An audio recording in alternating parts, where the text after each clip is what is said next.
जय जवान किसान साथियों। रात्रि में कुछ दो सिस्टम एक्टिव होने की वजह से काफ़ी दयनीय स्थिति बन चुकी थी और आपने देखा होगा मौसम में एक तांडव देखने को मिला था। लगभग रात्रि की 1 बजे के आसपास में घनघोर बादल छा चुके थे और ज़बरदस्त बिजली कड़क रही थी, मानो अभी आंधी तूफान के साथ में ज़बरदस्त ओलावृष्टि की संभावनाएं देखने को मिल सकती हैं। ऐसी स्थिति यहाँ पर बन चुकी थी और जो जिस प्रकार से बिजली कड़क रही थी, ऐसा लग रहा था मानो तूफानी बारिश का दौर देखने को मिल सकता था, लेकिन ऐसा कुछ नहीं हुआ। और आगे मौसम कैसा रहेगा, ये तमाम जानकारी इस वीडियो के माध्यम से आज आपको मिलने वाली है। किसान साथियों, आप देख रहे हैं खबरों का पिटारा न्यूज़ चैनल और मैं हूं आपका शुभचिंतक Nanalal Bamboriya, TV news reporter Khachrod.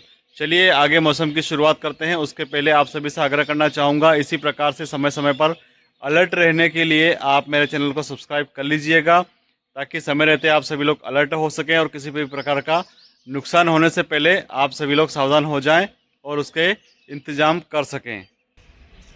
मौसम के आगे अपडेट के साथ मैं आपको बताना चाहता हूं कि खास करके मध्य प्रदेश में अभी दो सिस्टम एक्टिव हुए हैं। पहला साइक्लोन सर्कुलेशन सिस्टम यहां पर एक्टिव हुआ है और इसके साथ में यहां पर ट्रफ लाइन की वजह से भी मौसम में अचानक से जो परिवर्तन हुआ है ये देखने को मिल रहा है।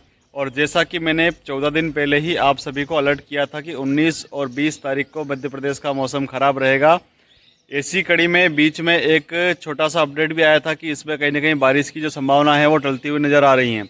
लेकिन उसमें जो 3 जिले मैंने आपको बताए थे, जो भोपाल, विदिशा, इंदौर और उज्जैन का सटा हुआ कुछ क्षेत्र, और उसी कड़ी में आपने देखा होगा आज रात्रि में तांडव काफ़ी स्थानों पर देखने को मिला है।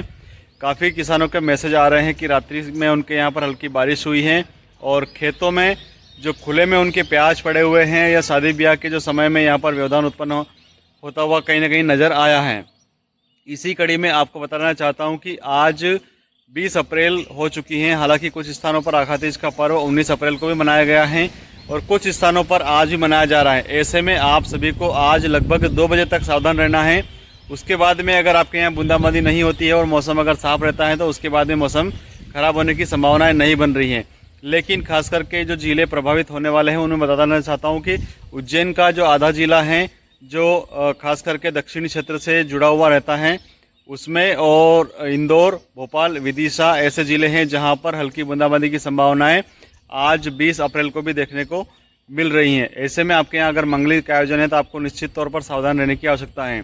इसके साथ ही बीच में 4 दिन का अंतराल देखने को मिलेगा। उसके बाद में 25, 26, 27 और 28 तारीख को भी मध्य प्रदेश का मौसम खराब रहेगा, बादलों का जमघट लगेगा और इस बीच यहाँ पर हल्की बारिश की संभावनाएं देखने को मिल रही हैं। उसके बाद में 2 दिन का फिर अंतराल लगेगा और उसके पश्चात में यहाँ पर 30 तारीख को और 1 मई को भी मध्य प्रदेश में बारिश की संभावनाएं यहाँ पर बनती हुई नजर आएगी। तो कुल मिलाकर के मौसम अभी अनुकूल नहीं है। अगर इन तिथियों में आपके यहाँ किसी प्रकार का मांगलिक आयोजन है तो आपको सावधान रहने की बेहद आवश्यकता है। इसके साथ ही अगर आपके खेतों में प्याज उखड़ चुके हैं और या प्याज कट रहे हैं तो निश्चित तौर पर आपको सावधान रहने की आवश्यकता है। चूँकि आज रात्रि में जिस प्रकार से यहाँ पर तांडव बना था उसका मुख्य कारण जो है वो साइक्लोन अचानक से एक्टिव हो चुका था। और चूँकि आप सभी जानते होंगे कि इस प्रकार की जो महत्वपूर्ण जानकारियाँ हैं वो मौसम विभाग शायद आप तक नहीं पहुँचा पाएगा। जिस प्रकार से मेरे घर पर और परिवार में शादी ब्याह का कार्यक्रम चल रहा है, उसके बाद भी समय निकाल करके मैं आप सभी के लिए इसी प्रकार की महत्वपूर्ण जानकारियों के लिए रिसर्च निरंतर करता आया हूं। लेकिन जो करोड़ों रुपए की मशीनें लगा करके बैठे हैं, जिनकी जिम्मेदारियां बनती हैं, वो अभी एसी रूम में बैठ करके आराम फरमा रहे हैं। आज जो रात्रि में जो तांडव हुआ है उसके बारे में आपको अलर्ट इन लोगों ने नहीं किया है। इसलिए आप सभी से आग्रह करना चाहूँगा, समय समय पर अलर्ट रहने के लिए हमें सब्सक्राइब अवश्य कीजिएगा। और चूंकि आज 20 अप्रैल है और 20 अप्रैल को जो 3 से 4 ज़िले मैंने बताए हैं इनमें हल्का आपको सावधान रहने की आवश्यकता है। चूंकि यहाँ पर पश्चिमी हवाओं का दौर जो है वो लगातार चल रहा है और बादलों का जमावड़ा वहीं से शुरू हो रहा है। इसके साथ में यहाँ पर साइक्लोन जो बन रहा है वो साइक्लोन अपना प्रभाव दिखाते हुए नज़र आ रहा है। उसका जो खास करके जो असर है वो ट्रफ की वजह से भी यहाँ पर देखने को मिल रहा है। उसमें ज़्यादा ज़िले प्रभावित तो नहीं होंगे, लेकिन ये 3 से 4 ज़िले ज़रूर प्रभावित होने वाले हैं। इसके बाद में आपको 25, 26, 27 तारीख को फिर से सावधान रहने की आवश्यकता है और 30 और 1 तारीख को भी मध्य प्रदेश का मौसम खराब होगा, उसमें बादलों का जमघट लगेगा।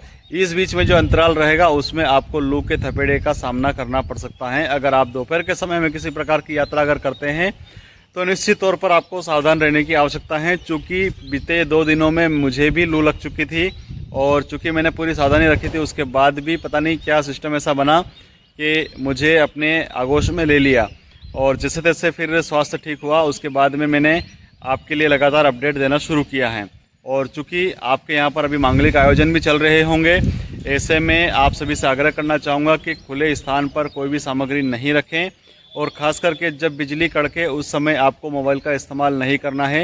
ये विशेष करके सावधानी रखने जैसी बातें हैं और इसी प्रकार की महत्वपूर्ण जानकारी के लिए मेरे चैनल को सब्सक्राइब करना बिल्कुल भी ना भूलें। आगे महत्वपूर्ण जानकारियाँ आपके लिए लेकर के आता रहूँगा इसी आशा और विश्वास के साथ। जय हिंद, जय भारत, जय जवान, जय किसान।